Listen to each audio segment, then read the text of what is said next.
They want to start. I just wanted to look at myself. Okay, they want to start animating, but they're worried that it's going to be bad. And I always tell them, look, it is going to be bad because you're just starting out, and no one's going to start out being good. That's not how it works. So you all have to start out on floor 0 and then work your way up to good, if that makes sense.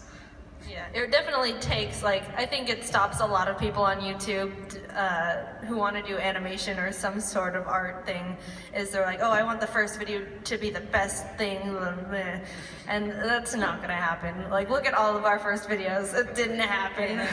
It's about, like, posting it and getting past yourself and just keep going at it, because you're going to improve whether you like it or not. It sounds cliche, but it's true. So. Yeah. What? Whoa. No dabbing on my stage. Sorry, moderator. I mean, yeah, just do it. I mean, the only person stopping yourself from succeeding is yourself, so just continue to do what you like. Practice makes perfect 100%. I mean, as cliche as it is. And yeah, that's really awesome. But yeah, just do it. Can I get the camera on me too? I want to see myself. Everyone else is looking at it. Oh, it's all of us. Okay, I'm happy. Hi. Alright, we're sorry, we're not used to this. Yeah. So we're all Face reveal. Yeah, the disappointing reality. We're all just... So that's what my back looks like. Guys. Someone's playing an app right there. I'm sorry. Oh, it's back on me. Hi, where's the camera? Anyway, what's the next question? Why would you think the camera was over there? Anyway. So, guys. When you were all like young, well, you were pretty young, actually. What's up with that? Anyway, did you find yourself, and this is something that I think a lot of people feel like ashamed about, and they don't like talking about it, but was like copying other art styles or tracing anything that you found yourself doing a lot of? And I think, and I say this knowing that it's a very natural thing that that I think is a necessary part of growing and developing your own style. But is that something that you did? And if so, would you be comfortable saying what? I had a book as a kid called How to Draw Animals, and I disregarded all the information. I disregarded all the information and just traced everything. But that was when I was like 7 or 8, so I think it helped me develop the motor skills and like hand-eye coordination to be able to like draw lines in a way that I wanted to, just to like gain that skill. I haven't like traced anything digitally or like for my career. I think that's a bit of a sketchy path. At least like when you're more developed. But I think tracing is a really important part about art, especially if you're... It's good to practice. Yeah, as long as you don't try and pass it off as yourself. But as a kid, I did try to pass off the tracing of like a cheetah, and I was like, Mom, look at this, and she's like, oh yeah, totally not traced. But yeah, it's a sketchy There's thing. this whole, like, I would say we could spend the rest of the time like talking about the difference between copying and getting inspiration from, you know? For me, since I started in 2012, I guess I just didn't see that many other like YouTube animators out there. So when I started, I was actually a fan of this comic called Loading Artist. And he had these characters with white skin and like little sticks for arms and like very simplistic designs. And so when I first started, I actually had like characters with clothing and hair, but I was spending so much time drawing them and no one was reading the comics. So I was like, you know, I'm gonna take a couple of steps back and go with a way more simplistic design. So I took inspiration from the Loading Artist guy. Shout out to Loading Artist if he's watching this. And I went with a white skin. Instead of like little stick arms, I had bubble arms, you know, or little, I don't know what to call them. But so I did like sort of take inspiration from that simplistic design from him, but I've kind of evolved it and made it more of my own. I don't know if that answered the question, but... It was beautiful. Thank you. I'm moved to tears. Well, the reason I asked that question is because, and you could really show me up here, how many people in this audience want to be animators, want to get into animation? So that's a fair few. Well, yeah, guys. And I assume a lot of you are fans of these lovely fellows. how many of you have shamelessly ripped off any of these guys' drawings in your life? All right. You don't have to. We know you're out there. Security? I'm just kidding. The reason I ask that is, the reason I say this is, is because, I think it's quite a natural part of developing an art style. And do any of you have any tips on, once you've done that, once you've started, just taking little bits and bats from people you like, how do you then start developing that into your own unique style? What takes you from, I'm tracing the odd ones out, to now I'm, something else YouTube? That was a joke. You made the joke first, I'm just building on it, okay? I'm not in this fight. I think once you start, obviously you need to take inspiration to, start on a path. But once you get into, after a while, you start developing, maybe even just subconsciously putting your own personal spin on it. And the more you, push yourself into, oh, maybe I want to do this instead of, what is so-and-so doing? I think it comes very naturally. So, yeah. I don't have much else to say, but... Just talking here. It's okay. I was going to say, just experiment with your art. Yeah. Yeah, that's all. That's it. Someone else take the thing. And what I find is what separates a lot of us is what we personally think is visually appealing to us, what we think looks visually right for us. I can look at any one of their styles and say, yeah, that's perfect. They have their visual style down, but I can't physically make myself implement what they do into what I do, because this is what I want my artwork to look like. And I think that's what is the unique thumbprint that each of us have on our own styles, is that James's, Powerpuff Girl arms, that's what That's what they should be appealing called. to him. Yeah. Bubble arms. Little sandbag arms. That's what's appealing and useful for his version of storytelling and his jokes and his condensing and simplifying. And same thing with Jaden and Adam. And what's useful for my storytelling is, the human body proportions and the very, out there strong storytelling poses, the very Chuck Jonesy storytelling poses. And that's just what we personally love to see in our own artwork. So if you start seeing something that you particularly like in what you're drawing and you start leaning towards that, embrace that, because that's where your own style is starting to kick in, There's the one quote of to be art is just everyone, so many people ripped off that it becomes your own thing. So That's what I always joke about, is the art is, your unique style is something that is just stolen from so many different people that you can no longer identify one particular source. And now it's original. That's just how that works. I mean, my Asta movie series, was just, I saw the Cyanide and Happiness comics back in the day, and I was like, yeah, Yeah, I like that. I'll make the bodies a bit longer, and I'm done. So, okay, let's talk about you guys a bit more, because we're trying to give back. But what gets you guys in the zone when you're animating? I know that some people work to music, some people power through Netflix, some people sit in silence like a raging sociopath. What's your guys' thing? Okay, for that thing, don't immediately don't even say bad things about silence, because actually there's a very famous thing that Richard Williams, who's a huge artist and huge animator in animation, he was the animation director of Who Framed Roger Rabbit, and he worked under the 9 old men of Disney. And he went up to one of them one day and said, "Excuse me, Milt, do you ever listen to classical music while you're animating?" And Milt Kahl turned around and said, "What's wrong with you? You think I'm smart enough to think of 2 things at once?" And he's like, "Oh, I won't do it again, I'm sorry." So animation is concentration. So any of the industry people will tell you, unplug, embrace silence, because that's what's gonna help you focus the most. But I personally love this website called mynoise.net. It's got rain, rivers, trains. It's got any kind of soundscape you can think of, and it's perfect background noise. And so I personally love that website. Donate to that website. It's all donation based. It's great. So, I put out a lot of YouTube videos.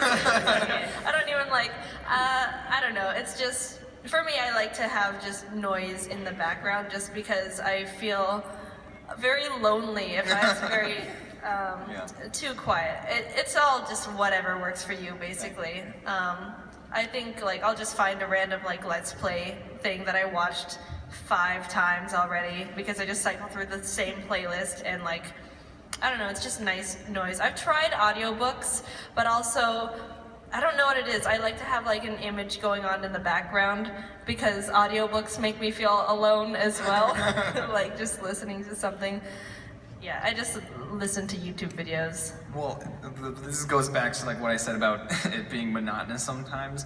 Just when I was coloring, you know, it's like I can do that in my sleep. And like when I'm coloring my characters just over and over, it's just I can like just turn my brain off and just start coloring. Yeah, I put on like YouTube videos and audiobooks, and sometimes I talk to friends while I'm working. We do. Yeah, because it is a very lonely job, and you stay inside a lot. So having Someone on another Discord, voice yeah. to Kind of like Yeah. work it with you. exactly. Adam? What was it? No, I'm just kidding. I will fight you. No, sometimes I throw on music too. I do the same thing as them, just throw on random YouTube videos, let it autoplay. Sometimes I get into the really weird parts of YouTube. But most of the time, yeah, I just throw on some music, shut off the brain, start animating, or I turn on the My Hero Academia soundtrack and just start getting pumped and start animating. But yeah. They say video game music is actually really good to have as background noise because it's purposely meant to, it's purposely made to help you focus on a task. So I love like the Twilight Princess soundtrack. That's probably my favorite one. But yeah. Yeah, I mean, and the same is true of soundtracks. They're made to be in the background, not too dominating. They don't have lyrics. They are a calming presence, which is something that you want. It's so calm. So calm. Okay, I know that you guys, we don't want to focus on negative stuff too much here, but I'm getting a lot of questions, and I think from a lot of people who are worried about getting into it. Working in animation and in art, you are naturally going to be susceptible to constructive criticism, right? However, working on YouTube, you're going to be susceptible to a different type of criticism, which is just people being mean because you're on YouTube. How do you guys help differentiate between the two? Because I think anyone here who's uploaded one YouTube video knows just how much it sucks when you get that first mean comment. And I see a lot of people just nuke their channel, like right off the bat. They're like, nope, I'm out. So yeah, how do you guys work through that and tell the difference? So you don't I have to focus on any particular criticisms to be. So like it is kind of a tough question because it is like there's obviously a difference between constructive criticism and just flat out mean, and you sort of have to take a step back and ask yourself if this person who left those comments actually want to see you improve or just are like just mad, being just being mean. Mad because you exist. Exactly. I don't know why they would, but you know, like so they're like I was gonna say like it is a pretty easy difference to see. You know, it's like if someone is just saying mean things, then it's like, oh, they're just being mean. You suck. Yeah. But for what I do is that like always when you're just starting out and like YouTube's not your career, just always just do it because you enjoy doing it. Do it because you like animating and you just I don't know, like you want to see. I guess another thing is that for me at least, and I'm sure everyone else here too, I would always get a bunch of positive comments as well, and whenever I'd see one negative comment, like yes, that would stick with me, but I also have to remember that there's a bunch of positive comments as well, and when I'm only focusing on the negative ones, then it's kind of being disrespectful to the people who have left those positive comments because you're focusing on just the negative aspect. But if they do give constructive criticism, then you should maybe like think about what they said, and then if they were right or wrong, because there is such thing as bad constructive criticism. Oh, absolutely. You know what I mean? Yeah. Like constructive criticism is an art form in and of itself, you know, because good constructive criticism is very, very specific. Like it'll say, oh, you know, in this shot right here, I think you could probably work on the timing of this a little bit, and it gives the artist the benefit of the doubt. It doesn't use words like this looks lazy, this, you know, are you even working hard? Are you even trying? That kind of thing. That's not constructive criticism. That's just mean. And really good constructive criticism is one that starts with a positive, says, you know, I really loved like the general tone of this, and then it follows it up with something negative. And then sometimes even sandwiches it with another thing positive, or the idea of, so if you work on this shot one right here, it's gonna really amplify this part of your story, just to kind of give you, this is what's gonna happen if you follow my constructive criticism. And it kind of gets you excited about your work when it's done really, really well. It's like, yeah, that would have worked really, really great. So that's what great constructive criticism sounds like. And sometimes people, you know, don't know how to do that. And you kind of have to like sift through a lot of different mean comments to see if there's anything really of use. But I think, and I'm going to borrow Aaron Hansen of the Game Grumps, he put this really, really well. If you see a mean comment and it does hurt your feelings, then it's kind of this opportunity for you to think, okay, why did that hurt my feelings? And 9 times out of 10, it's because you're subconsciously or consciously telling yourself whatever was said in that comment. It's like, oh, like, I'm really bad at drawing hands, and this one person said that my hands are terrible, and I'm like, oh yeah, I know. So that's why it makes you feel bad. And it's kind of this opportunity to kind of self-reflect and say, why did that hurt my feelings? How can I work on that? So it's all about, you know, putting a positive spin on it, if you really ask me. Yeah, also, people can give good criticism and stuff, but if it's not your vision, if it's not a direction that you want to go to, then you don't really have to listen to it. Like, people say, like, oh, you don't color anything. It's like, yeah, I don't like how it looks colored. So that's just, like, people can just have different opinions and different... You're not going to please everyone. Yeah, so just try and please yourself. Don't try to please everyone. Yeah, ever. that's not... It's physically impossible for you to do so, so don't put that pressure on yourself. Oh yeah, no, I just like write out a 9-page novel as to why they're wrong. No, I'm just kidding. That'll show up. You guys are dumb. You don't know anything. No, but I mean, they nailed it, to be honest. I don't know if I can add much to that. Yeah. We need to like start with you. Yeah. We keep taking all of your material.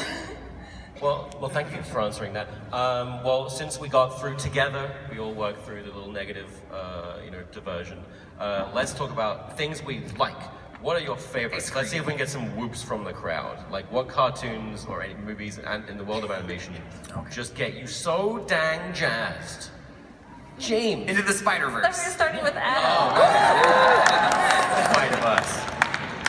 Is it my turn? Go ahead. And where was my hand? Into the Spider-Verse. Yeah, that's a good one. Yeah. Beautiful. Oh my god, the colors. Growing up, I liked the Powerpuff Girls and SpongeBob. Those were mine. When I was growing up, Ed, Ed, and Eddie was the thing. So, yeah. I didn't have cable growing up, so it was like Arthur. PBS boy. Yeah, exactly. What about you, Tom? Oh.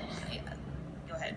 You seem like you were about to throw up some great words. I'm such a big animation nerd that I will get excited about animation from specific animators out there in the industry, like some really famous people, Glenn Keane, Eric Goldberg, people responsible for animating Ariel and The Beast and Tarzan, and Eric Goldberg did the genie in Aladdin, and it's just like, you sit down, you frame by frame through some of their work, and it's just masterful, and that kind of like gets me excited about my own work. So yeah, anytime you see like a bit of animation, it's always really fun to kind of like figure out who did that and where's a clip of them speaking online about what they do, or even like showrunners that you love. I personally love like Gravity Falls, and I love hearing Alex Hurt.